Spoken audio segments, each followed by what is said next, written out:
একটি ছেলে আর একটি মেয়ের ভিতরে বিশাল বড় একটা ডিবেট চলছে। ডিবেট কি নিয়ে চলছে? কর্ম বড় নাকি ভাগ্য।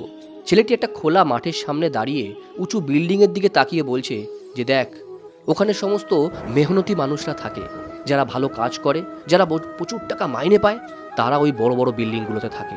মেয়েটি রাগ করে বলল, আমি এটা মানি না, আমি বিশ্বাস করি ভাগ্যকে। আজকে ওদের ভাগ্য ছিল বলেই ওরা আজকে ওই পজিশনে রয়েছে। ছেলেটি রেগে গেল, বলল, এটা আবার হয় নাকি? কর্ম ছাড়া ভাগ্যের কোনো ফল হয়? যারা ভালো কাজ করে তারাই আজকে ওই পজিশনে রয়েছে। মেয়েটি বলল, আমি বিশ্বাস করি না, আমি তো ভাই ভাগ্যকেই বিশ্বাস করি।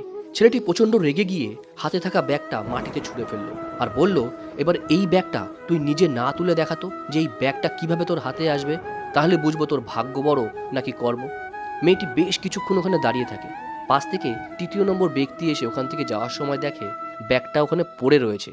সে তখন সেই ব্যাগটা তুলে মেয়েটির হাতে দেয় এবং মেয়েটি তখন সেই ছেলেটির হাতে দেয়। ছেলেটি অবাক হয়ে ভাবে যে মেয়েটি তো কোনো কাজই করলো না, তাহলে এই ব্যাগটা সে কি করে ওখান থেকে পেল? তাহলে কি সত্যি ভাগ্য বড় কর্মের থেকে? আপনার কি মনে হয়?